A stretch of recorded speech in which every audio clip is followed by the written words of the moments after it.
Good morning dear students. आज हम कबीर जी द्वारा लिखित साखी पढ़ेंगे। साखी का अर्थ होता है प्रत्यक्ष अनुभव की हुई बातें। कबीर जी ने अपने जीवन में जो प्रत्यक्ष अनुभव की हुई बातें हैं वही उन्होंने साखी के माध्यम से हमारे सामने पेश की है। अगर हम इन बातों को अपने जीवन में लाते हैं तो बहुत सारी मुसीबतों से हम खुद को बचा सकते हैं। इसीलिए उन्होंने पहली साखी में कहा है, ऐसी बाणी बोलिए मन का आपा खोए, अपना तन शीतल करे औरों को सुख होए। पहले हम कठिन शब्द के मीनिंग देखते हैं। हो सके तो आप अपनी टेक्स्ट बुक में ही इसका मीनिंग लिखें। बाणी, बाणी का अर्थ होता है वचन।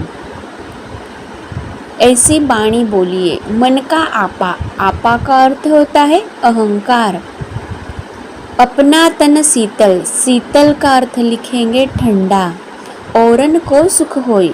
देखो कबीर जी ने कितनी अच्छी बात पहली साखी में कही है। ऐसी बाणी बोलिए, हमेशा अपनी वाणी मीठी रखनी चाहिए।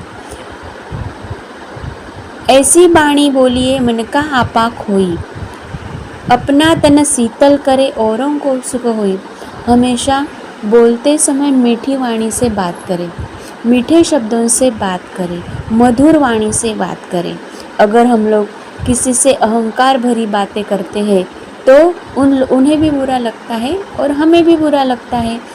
इसीलिए सामने वाले से बात करते समय हमेशा मीठी वाणी में बात करनी चाहिए ताकि उसे भी सुख मिले और आपको भी सुख मिले। इसीलिए कबीर जी कहते हैं हमेशा मीठी वाणी में बात कीजिए। अगले साखी में कबीर जी कहते हैं, कस्तूरी कुंडली बसे मृग ढूंढे बन माही, ऐसे घटी घटी राम है दुनिया देखे नाही। यहाँ पर शब्द का मीनिंग लिखना है कस्तूरी। कस्तूरी यानी एक सुगंधित पदार्थ। कुंडली यानी नाभि। बसे, बसे का मीनिंग है निवास। मृग हिरण। वन का मीनिंग है जंगल। माहे में। घटी घटी अर्थात कण कण में। चलो यहाँ पर हम लोग साखी देखेंगे। कस्तूरी कुंडली बसे मृग ढूंढे बन माही। हिरण जो होती है, हिरण की नाभि में सुगंधित पदार्थ होता है और वह सुगंधित पदार्थ कहाँ होता है?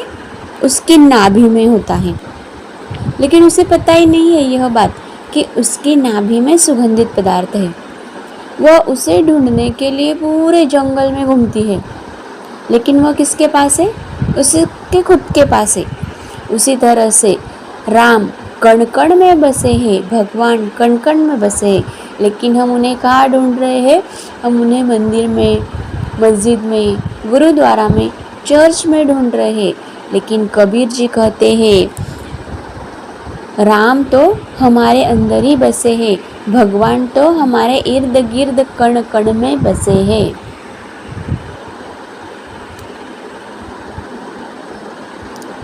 अगली साखी। जब मैं था तब हरि नहीं, अब हरि है मैं नहीं। सब अंधियारा मिटी गया जब दीपक देखा माही। मैं का अर्थ लेना है अहंकार। हरि का अर्थ है ईश्वर। दीपक दिया, माही अंदर। कबीर जी कहते हैं जब मैं था, जब मेरे अंदर अहंकार था तब मुझे ईश्वर की प्राप्ति नहीं हो रही थी, क्योंकि मेरे अंदर अहंकार था। जिस व्यक्ति के अंदर अहंकार होता है उसे कुछ भी दिखाई नहीं देता है, उसे किसी की ज़रूरत नहीं होती है। लेकिन जब अहंकार निकल जाता है तो वह एक सामान्य व्यक्ति बन जाता है। उसे सब कुछ दिखाई देने लगता है, लोगों का सुख दुख सब कुछ दिखाई देने लगता है। अब सब अंधियारा मिटी गया जब दीपक देखा माही। और जब उनके अंदर से अहंकार निकल जाता है तो उन्हें जीवन में उजियाला दिखाई देने लगता है। इसीलिए जीवन में अहंकार कभी भी नहीं आना चाहिए। अगली साखी, सुखिया सब संसार है, खाए और सोवे, दुखिया दास कबीर है, जागे और रोवे। सुखिया, सुखिया का अर्थ है सुखी, और का अर्थ है और, खावे का अर्थ है खाना, जागे मतलब जागना, और रोवे का अर्थ है रोना। सुखिया सब संसार है, खावे और सोवे। कबीर जी कहते हैं कि सारा संसार सुखी है। क्यों? वह सिर्फ खा रहा है और सो रहा है। लेकिन कबीर जी बहुत दुखी है। क्यों? क्योंकि उन्हें भगवान की प्राप्ति चाहिए, वह ईश्वर से मिलना चाहते हैं, ईश्वर के लिए वह उनके मिलन के लिए तड़प रहे हैं। इसीलिए उन्हें नींद भी नहीं आ रही है और वह रोए जा रहे हैं। डियर स्टूडेंट्स, जीवन में अगर हमें किसी चीज़ की महत्ता पता चल जाए, किसी चीज़ को हम पाना चाहते हैं, तो उसके लिए हम उसके पीछे भागते हैं। हमें ना तब नींद आती है, ना तब हमें भूख लगती है, बस हम उसके पीछे ही भागते हैं। जैसे कि आप में से सारे स्टूडेंट्स चाहते होंगे कि आप लोग 10th क्लास में बहुत अच्छे परसेंटेज लाए, और आप दिन रात मेहनत कर रहे होंगे। उसी तरह से कबीर जी को भी राम का महत्व पता चला है, जिसकी वजह से वह उन्हें पाना चाहते हैं। अगली साखी, बिरह भुअंगम तन बसे, मंत्र न लागे कोई, राम वियोगी ना जीवे, जीवे तो बैरा होई। विरह, विरह का अर्थ है वियोग, भुवंगम साप, तन शरीर, बसे रहना, मंत्र उपाय। विरह का मीनिंग लिखेंगे वियोगी विरह, बौरा का मीनिंग लिखेंगे पागल। जिस तरह से सांप इंसान को काटता है ना, तो उसे बड़ी पीड़ा होती है, तकलीफ होती है, जलन होती है, लेकिन वह सांप काटने के बाद उस पर कोई मंत्र असर ही नहीं करता है। हम सांप काटने के बाद उसके ऊपर मंत्र असर ही नहीं करता है। उसी तरह से राम अगर कबीर जी को नहीं मिले तो वह जी नहीं पाएंगे, और वह हो सकता है जीते जी पागल भी हो जाएंगे। मतलब उस तरह की तड़प पीड़ा कबीर जी के अंदर है, जिस तरह से सांप काटने से इंसान के अंदर तड़प और पीड़ा होती है। अगली साखी, निंदक नेड़ा राखिए, आंगन कुटी बंधाई, बिन साबन पानी निर्मल करे सुभाई। शब्द लिखेंगे निंदक, निंदक का अर्थ होता है निंदा करने वाला, नेड़ा पास, आंगनी मतलब आंगन में, कुटिया का अर्थ लिखेंगे झोपड़ी, बंधाई बनाना, निर्मल पवित्र, सुभाई स्वभाव। कबीर जी कहते हैं निंदक को हमेशा अपने पास रखिए। देखो कभी कभी हमें गुस्सा आता है, कोई हमारी गलती कर निकालता है तो हम उसे डांट देते हैं, लेकिन कबीर जी कहते हैं कि निंदक को अपने पास रखिए। क्यों पास रखिए? जब निंदक तुम्हारी गलतियाँ निकालेगा तो तुम क्या करोगे?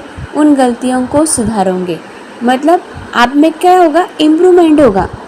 तो कबीर जी कहते हैं कि निंदक को हमेशा अपने पास रखिए, उससे आपका स्वभाव जो होगा वह निर्मल हो जाएगा, आपको किसी साबुन या पानी की वहाँ पर ज़रूरत नहीं पड़ेगी।